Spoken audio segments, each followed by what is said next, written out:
The title of my message is, This is Not How It Goes. This is not how it goes. I wonder if you've ever found yourself at some point in life, you kind of had an idea of how something was going to go down or what was going to happen or what you wanted to happen, and you got out in the middle of it, and you're kind of like, no, this is not how it goes. This is not the way I planned it. This is not kind of how I'd envisioned it. And I've definitely had those moments in my life, and even at Christmas time, I've had this experience where I got out in the middle of it and realized, like, this maybe isn't what I kind of thought. And my wife and I just recently were looking back through some old photos of when we first moved here. We moved here a little over 7 years ago. We've been with South Hills about 7.5 years, and we moved out to California. We'd never been here, really lived here before, and so we took some pictures for our first Christmas here because we were trying to make people jealous back where we came from. We came from the Midwest, and it's all cold there and icicle-y and all this kind of stuff. And so we decided to take our pictures on the beach, and I found these pictures this is from 2011 pictures. This is on our Christmas card. These are our 3 kids. Some of you are like, that is a huge baby. Wow, that is a beefy young child. And he really was. I mean, some of you are like, is this an optical illusion? The baby looks as big as the 2.5-year-old. And no, that's exactly, they were about the same size, okay? He was just a huge kid. And that's Zeke. He's our youngest. And then this is Tegan, and she's still super adorable and cute and still trying to give her brothers hugs 7.5 years later that they don't want. And that's still happening. And then this is Cohen, and he used to have, he's like tall and lanky now. He used to have this really long, like surfer kind of hair, and he had it for several years, and his mom just loved it. And then he got head lice, and it was super bad. And so we tried to do the washes, and you got to bag everything up, and then it came back. And finally I was like, babe, we got to shave his head. Like, this is not going to work. And she was like, okay. And so he went from looking like this little pudgy-faced, adorable little kid to instantly looking like an 18-year-old going off to military school just overnight. Even as I'm shaving his head, my wife is just like, that's my baby. She was just all falling apart. And of course he saw himself in the mirror, and he's like, okay. You know what I mean? He instantly played the part, was impressed, felt like he looked like a real man at age 5, and was really excited. But this was our card. This is what went out 2011, our first Christmas here. We sent this to family and friends, and it was kind of like that just with a picture, it was our way of being like, in your face, right? You're in the snow. It's cold where you are. My wife grew up her whole life in Michigan, and me in Iowa and Kansas and Missouri, and it's so cold there. And you can look at this picture and think man, they are living the dream. I mean, they are out, it's Christmas time, and they're on a beach, and look at their cute kids, and everything's going so great. But the reality of it was, when I was asking my wife the other night, has there been a time where you kind of had an idea of the way you wanted Christmas to be, and then the way it actually played or panned out was so different than that it felt like the worst Christmas ever? And she didn't even let me finish the question. She was like, first Christmas in California, 2011, it was horrible, it was a nightmare.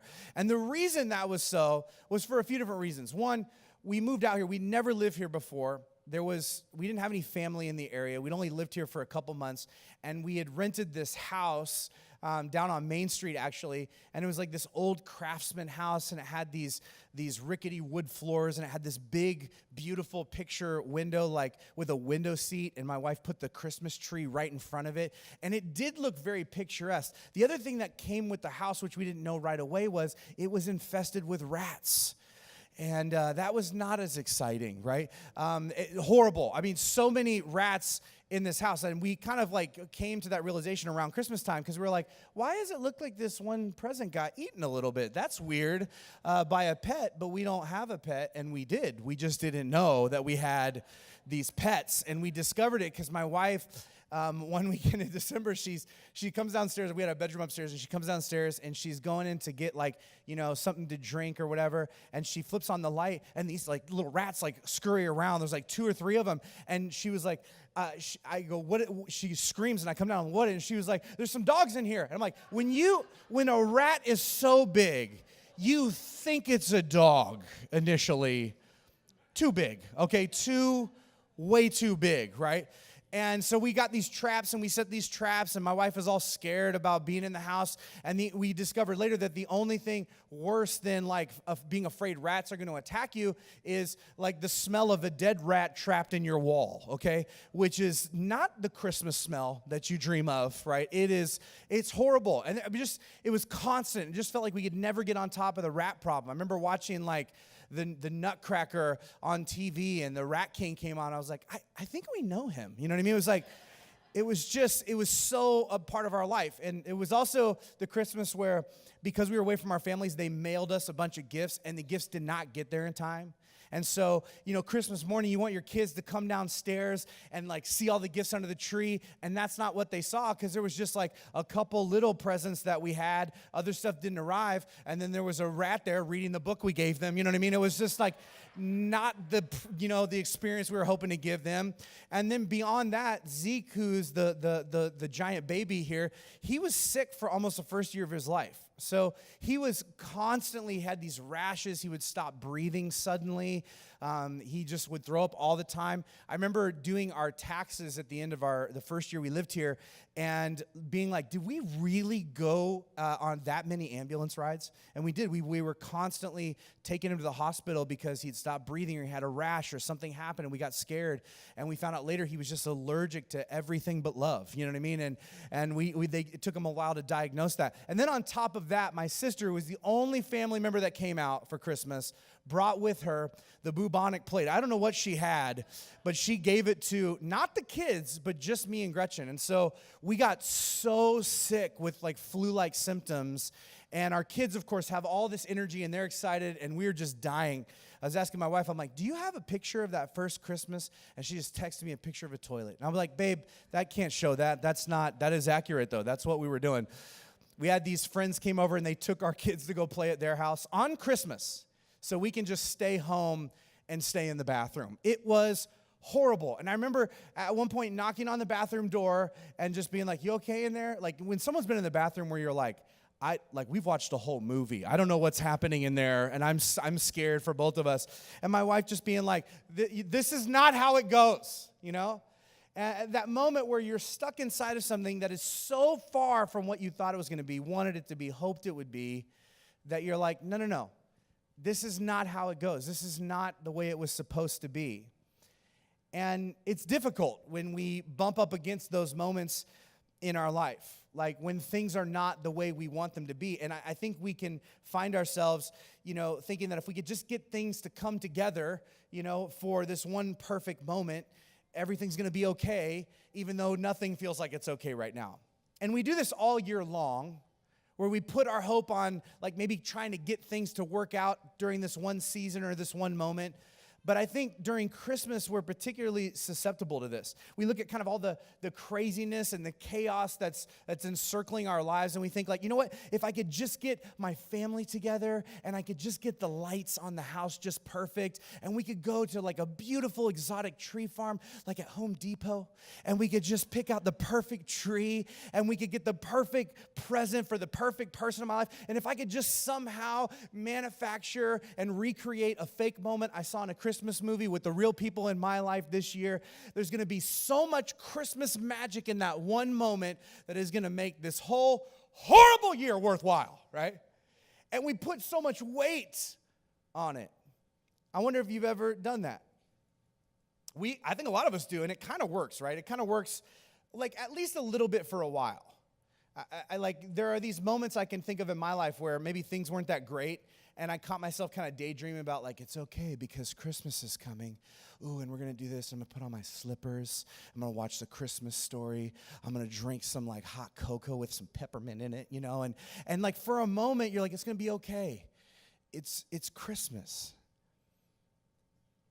But the glitch is, as much as we maybe talk up or think up or daydream about Christmas, reality rarely measures up to our imagination. Have you noticed that this is true in your life? Why is that true? Why doesn't reality often measure up to our imagination? Because people won't just do what they're supposed to, right? It's so frustrating. Like, you ever find yourself thinking, like, why can't people just do what I wanted them to do, okay, according to the daydream in my head that I never told them about? It's so annoying. But when we get our heart set on something, it can be, and it doesn't go that way, it can be hard to let go of what could have been and find joy in what is. It can be so hard once you stepped into something and realizing, like, oh, it's not going to happen the way that I'd hoped. It's so hard to let go of the fact that it didn't go that way, that it's not going to go that way, and just to look for what could be amazing about this moment that I actually find myself in. And the more you build your hopes on things happening a certain way, the more discouraging it is when they don't go that way. And the bigger the expectation, the bigger the devastation when it doesn't happen, when those expectations eventually go unmet.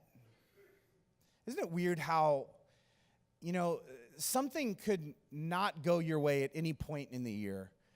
Isn't it weird how, like, something not going the way you wanted it to feels particularly extra sad at Christmas?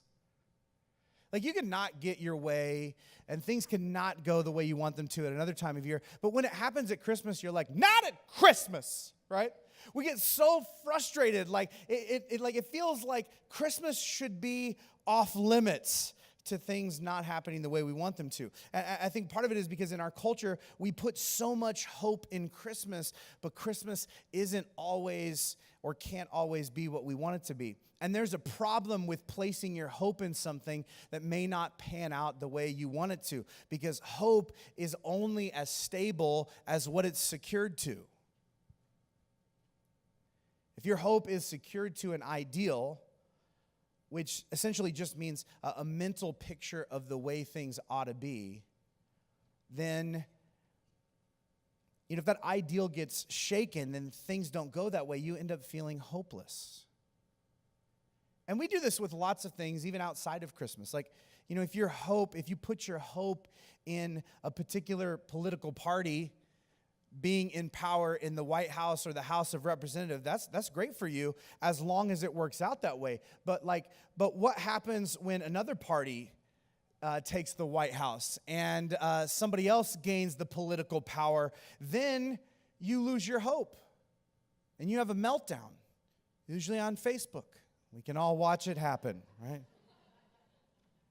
If you put your hope in, like, having a stable job and a predictable income, that's great as long as, you have those things. But what happens when you get laid off, or they maybe change the benefits package, or maybe they find someone else to do what you did for cheaper overseas? I mean, if you put your hope in, your romantic relationship forever feeling the way it felt in the beginning, that's great as long as the honeymoon lasts. But what happens when life changes, or they change, or you change but they don't? What happens, if they hurt you, or they lie to you, or maybe they leave you? If you put your hope in maybe your ability to add value in a particular way in your workplace or your family or your community, like, that's great as long as you can do that thing, whatever that thing is for you. But like, what happens if you get sick or injured, or you just happen to get old and you get to a place where you can't do what you used to do or be who you used to be? What then? If your hope is in those things, then your hope gets dashed. And some of you are thinking, like, yeah, some of those things describe what's going on in my life right now. That's why I need Christmas to be awesome, okay? I need Christmas to be great because I can't put my hope in these other things, and so I need to have hope that Christmas is going to be magical because the rest of my life is not magical. And that's great if Christmas ends up being awesome in all of the ways that you hope and dream it will be. But what if it's not? Some of us saddle Christmas with such high expectations that it can only really ever disappoint us because it'll never be able to live up to the depth of significance we're trying to squeeze out of it. And that's a desperate place to be in. So, Merry Christmas. Some of you are like, is it always like this? I thought this was an encouraging church. this is super depressing, right? What's happening here? Here's the thing. Like, we are not the first people to feel this way. We're not the first people to have this realization, to realize the gap between our ideal and the reality that's in front of us. And in fact, this tension is at the heart of the Christmas story. The story that we see reflected in nativity scenes, in people's yards, and on Christmas cards throughout the year, throughout the season, what's reflected in this story is this very tension. And to give you some context, like at the time that the classic Christmas story takes place, the Mary and Joseph and Jesus in a manger one, the people of God, like, they really needed Christmas to be awesome, even though they didn't even know what Christmas was, okay? And unlike you and me, they didn't place their hope in a political party. They didn't place their hope in a certain economy. They didn't even place their hope in their family. They placed their hope in a particular religious system based on something called the Law of Moses. And the law was this picture of the way things ought to be. It was an ideal. It was kind of the way that if everything worked out the way that it would go. And no one could get their real lives to match up to the ideals in the law, which of course created all kinds of tension for these people because they thought about how great things would be if they could just get everyone to live according to the law. And that thought, like daydreaming about that ability, like to get everyone and everything to conform to the law, that gave these people a lot of hope. They're like, man, that would be great if we could get to that place. But when they faced the improbability of getting everyone to adhere to all the ideals in the law, they began to feel kind of hopeless. And I think you and I find ourselves in this same place. Like when we fantasize about, being able to get ourselves and those around us to live up to the way we think they ought to be, we feel very hopeful. Like when you get into that headspace where you're kind of fantasizing of like, you know what, I think this might be the year that I convince my husband to finally whatever goes in that blank, right? Like I feel like this might be the time, like if I could just get my kids to just react in this way, right? And we start feeling the hope rise. Like, man, if I could just lose these love handles, they don't make me feel loved. They make me feel like I look bad in this shirt. And that makes me feel sad inside, okay? Like if I could just get these things, like that's where my hope lies. In the ability, in the thought, in the fantasy, in the ideal of being able to make things the way I want them to be. But then, when we look at the gap between reality and maybe what that ideal is for us, we start to maybe feel a little bit hopeless. And hopelessness, at its core, is the fear that tomorrow isn't going to be any better than today. It's this idea of looking at the way things are and just thinking like, man, it's never going to change. It's never going to get any better. And that's upsetting when the way things are today isn't great. Like when you're in a place where you're like, okay, I don't like what's happening. Okay, I don't like how we are. Okay, I don't like how I am. I don't like how I go about things. This isn't the way I wanted things to be. And I feel like it is never going to change.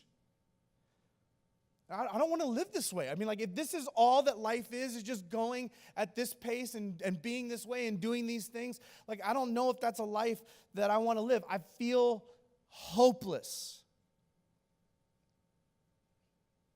Hopelessness manifests itself in so many different ways for different people.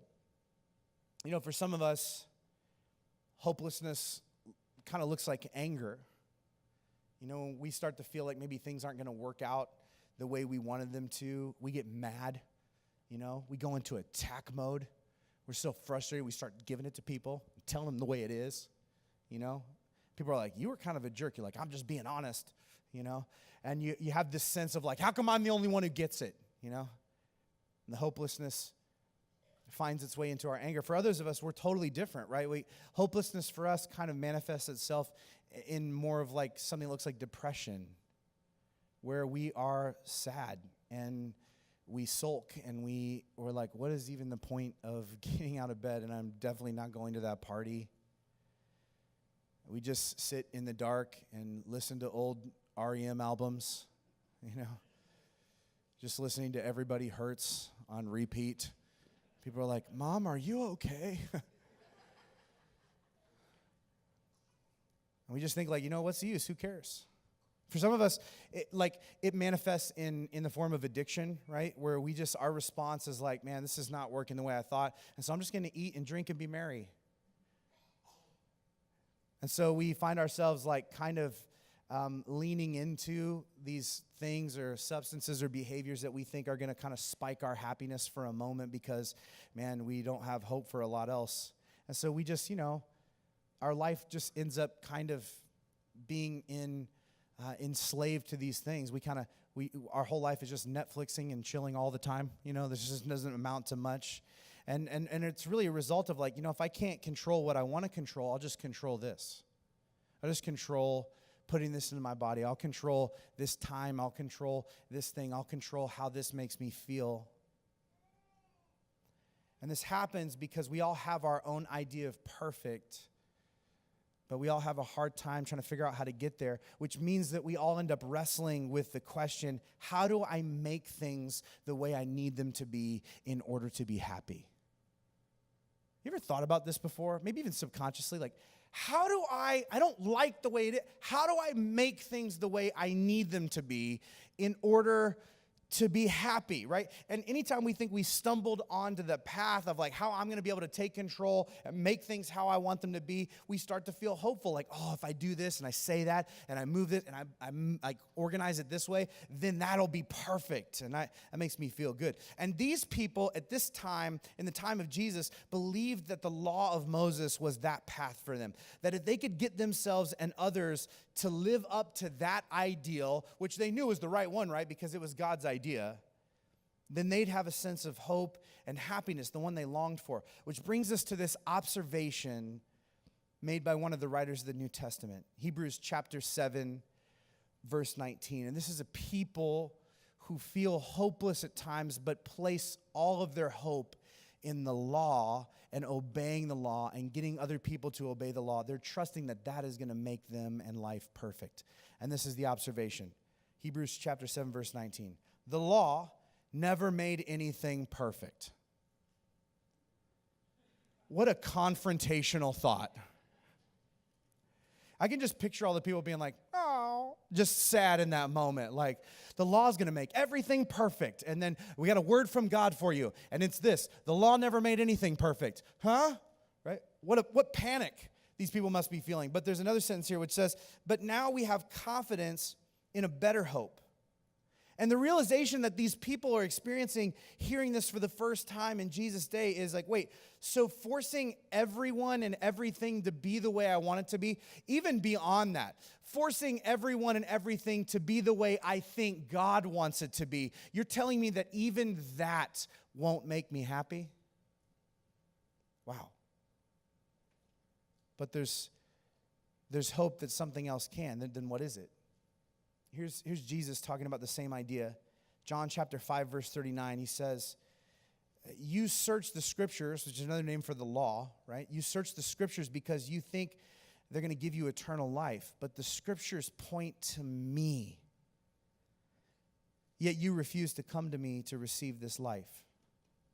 Now, to understand what he's talking about, we have to kind of break down this phrase. And usually when we hear the phrase eternal life, we think about it as, the idea of going to heaven when we die. But what Jesus' audience understood him to be referencing was the idea that you can tap into heaven in the here and now.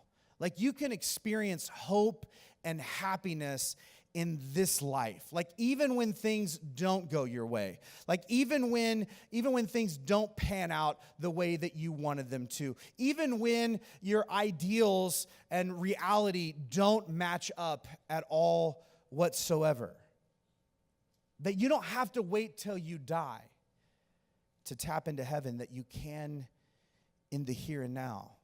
This is Jesus saying, like, You think that if you can just find the one right, perfect way to do everything, you'll be happy and fulfilled. But no system can make that promise. Like the right economy can't give you that.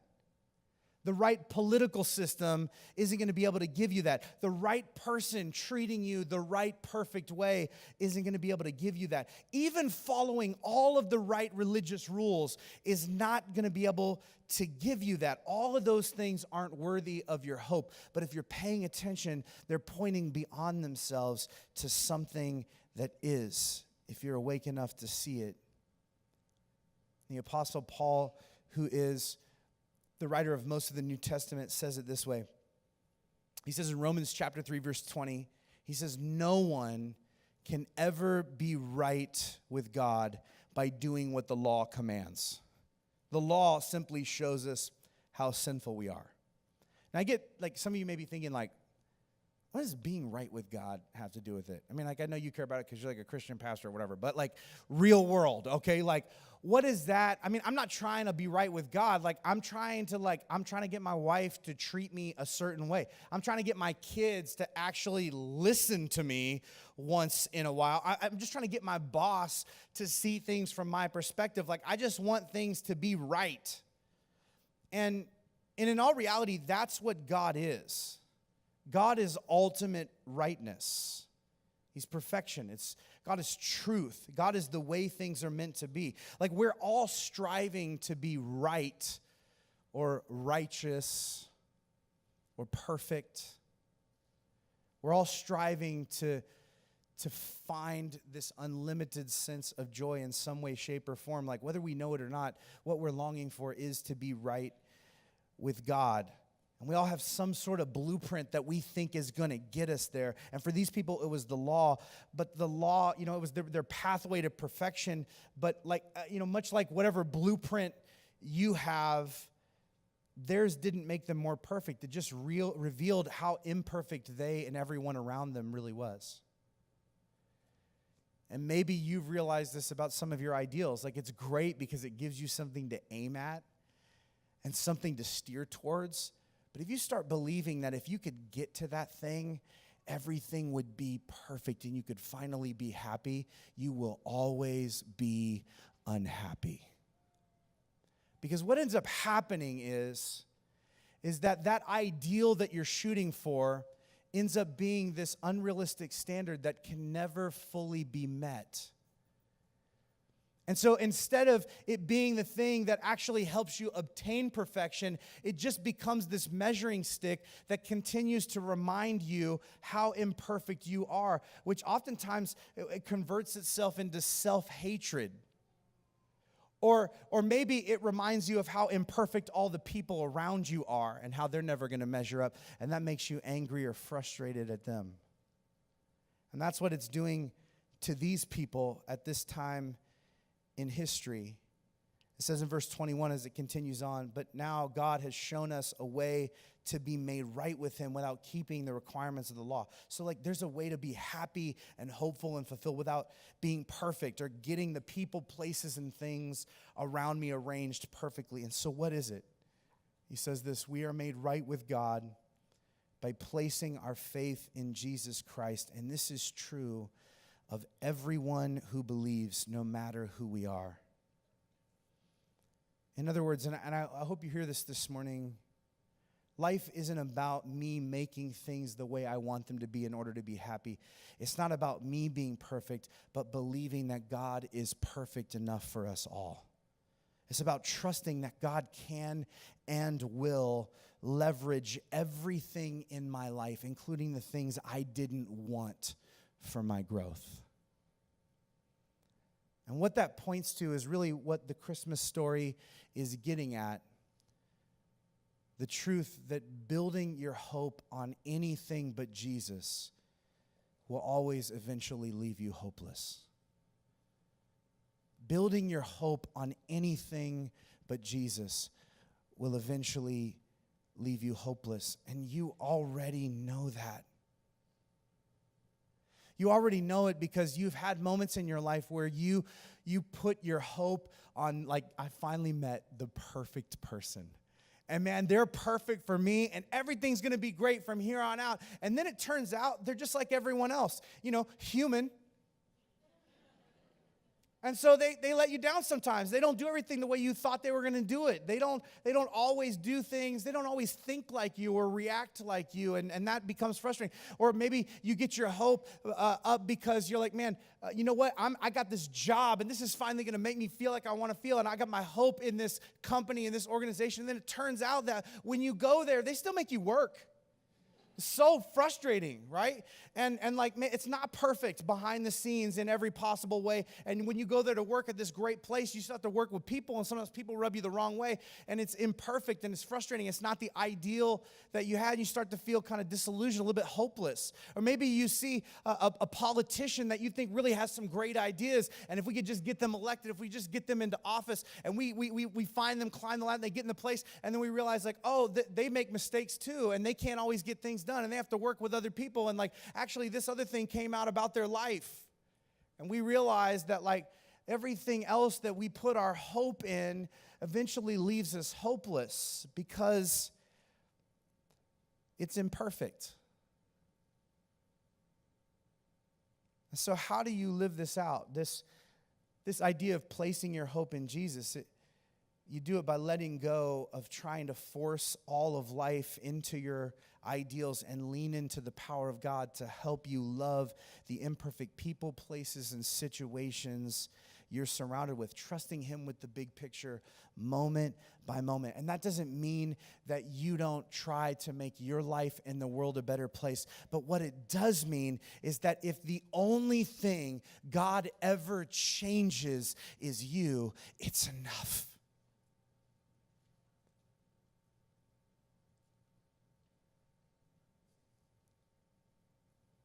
And in fact, that's the only thing that you can really, truly partner with Him to change. You see, hope isn't found in fighting for control. It's resting in the reality that God is in control. Listen to this. I think this is one of the most powerful verses in all of Scripture. It's found in Colossians chapter 1. It's talking about the power of Christmas and what it really means after the fact. And this is what it says in verse 15. It says, Christ, it's talking about Jesus, is the visible image of the invisible God. Like, this is the power of a baby being born in a manger, is you have an infinite God, like who is invisible, becoming visible in the form of a human for the first time. It says that He existed before anything was created and is supreme over all creation. For through Him, God created everything in the heavenly realms and on earth. He existed before anything else. Listen to this. And He holds all creation together. And through Him, God reconciled everything to Himself. Here's why this is important. If hope is only stable as what it's secured to, you can't get much more stable than Christ. A being that existed before anything else, is supreme over all, whom God created everything through and for. The being that is holding all of creation together, who reconciles, repairs, and reconnects everything that is broken. And the benefit of this, the understanding of this, allows you to know that you don't have to hold it all together and make everything work out the way it should. That's God's job, not yours. And you are not very good at it. And in fact, maybe you're just waking up to that reality. The people around you have known this for years, okay? That you are not great at being God. And yet, how many of us, this is the frustration, this is the hopelessness. We're trying to hold it all together. We're trying to make everything work out the way we think that it should. And it can't be done. It's a hopeless task because it's too big for you. It's something that only God can do. So how do we hold on to that? Like in a practical way, because this is true, but it doesn't always feel true. It's so easy to lose sight of what's real. I know in this moment you're thinking like, yeah, that's great. That's relieving.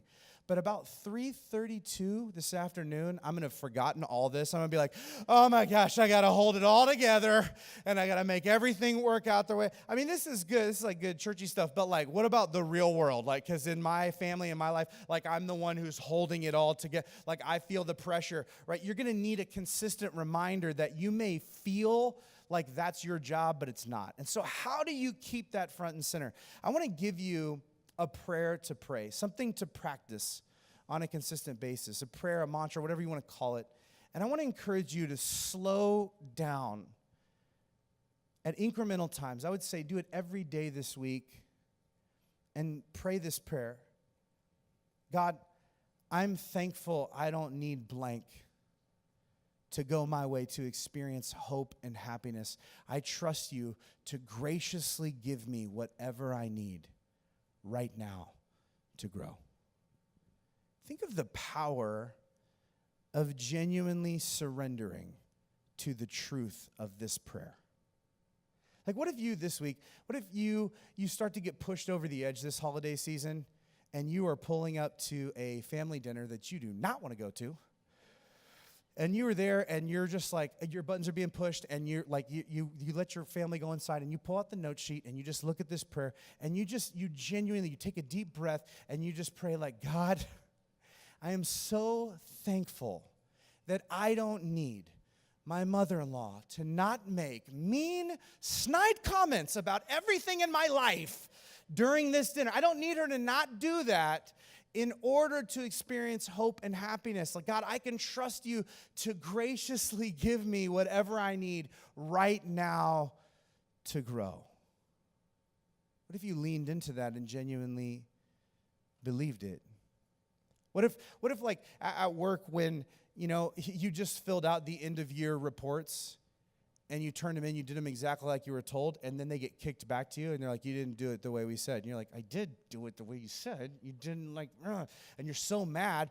And what if you just paused, you just kind of went in your office, and you closed the door, and you just pulled out the note sheet, and you just took a deep breath, and you just said, like, God, I'm so thankful I don't need my boss to not be an idiot, okay? I mean, obviously, this doesn't apply to anybody that works here, but like, other people or whatever, you're like, I don't need my boss to not be an idiot. I don't need that to go my way in order to experience hope and happiness. I trust you to graciously give me everything I need right now to grow. Right? What if you just were able to pause in your life and continually bring yourself back to the reality that getting everything or trying to make everything perfect is not where your hope is found. And in fact, it's unstable because it's impossible. Now, for the record, I do want your Christmas to be awesome, okay? So I don't want you walking away from here and just being like, what was it about today? I was like, this guy hates Christmas. I don't know what's going on. He just wants us to have a horrible Christmas. I think afterwards he popped the photo booth, so he just wants to, he's a Grinch, and he's just running. I love Christmas. I want you to have a good Christmas. I hope your Christmas is awesome. But more than I want that for you, I want your life to be awesome even if Christmas isn't. I want your hope to remain intact even if the holidays aren't everything you hoped they would be. I want your hope to remain in something that is more stable on the predictable nature of if the gifts you wanted are going to end up under the tree, or that romantic partner is going to know what you need without you telling them, or your kids fall in line and are as grateful as they're never going to be. These things are unreliable, and that means your hope will crush them. Because the truth is, Christmas can't handle the full weight of your hope, but Christ can. And when you place your hope in Christ, who has and is holding everything together, what gets held together is your life and your hope and your sanity and your ability to keep going and find joy even when things are not going anywhere close to the way you want them to, that you still have hope, because your hope is not in circumstances falling into place. It's not in people obeying the rules. It's not in all of the things that you wanted to happen actually happening in your life. You don't need to get to the ideal. You don't need to be perfect. You can trust that Jesus is perfect enough for all of us. You see, the very first Christmas, Mary and Joseph, along with every other believing Jew, they hoped and prayed that something magical would happen that would somehow make everyone fall in line and live according to the law that God had given them. And God's answer to that desperate prayer was to send Jesus. You know what happened after Jesus was born in that manger? You know what happened immediately following that moment where God gave the gift of Jesus? As it turns out, everyone still didn't obey the law. As it turns out, even after Jesus came, everyone still wasn't able to live at the level of their ideals. But what some came to realize as they got to know Jesus, as they began to lean into the teachings of Jesus, as they began to hang their hope on Christ, they began to realize they didn't need to be perfect. They didn't need to get everyone else to be perfect. They didn't need to somehow manufacture the perfect moment or the perfect memory, because they could trust that a perfect God would place what was perfect for them in their path, and they could simply trust and love and follow him. And I wonder how it would change your life this Christmas if you realized you didn't need everything to happen according to your ideals to truly be happy. I wonder what would happen if people showed up to your Christmas party, if when you showed up to the family function with people that you haven't seen since last year on purpose, that they looked at you and knowing what you have been through and experienced in your life, they're like, what is going on with you? Because I've placed my hope in all kinds of things that didn't go the way I wanted them to, and I feel hopeless. And you had things in your life that didn't go the way you wanted them to, but you seem so hopeful. What's the difference between us? It's because you've placed your hope in something that is completely unshakable, Christ himself.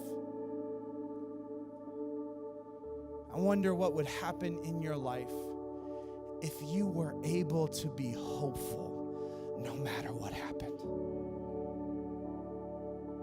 You know what people said?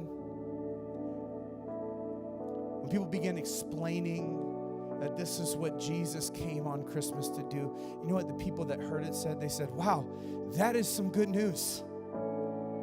You mean I don't have to hold it all together? You mean I don't have to get it all to work out just right? Whew. That's great news. That became the nickname for the Jesus story, the gospel, the good news, that it's not up to you. And I want to pray that you wake up to this reality today and that you keep it, you hold it in your heart the entire holiday season. And that regardless of what kind of Christmas you have, your heart is brimming over with hope. Would you bow your heads across this room this morning? God, I thank you for the gift of Christmas. It's not just a holiday season. There's so many things that we've added to it that are awesome and we love. But at its core, it is really about you gifting us with the good news. That we don't have to be perfect, that we don't have to get everything to be perfect. That in fact, we can trust you to hold everything together. And that even when things don't go our way, we know that you are taking the world somewhere, that you are taking our lives somewhere. And God, that even when things are uncomfortable and inconvenient, that you are working on and in us to make us more like you. And God, the more we become like you, the more we surrender to the fact that you are in control.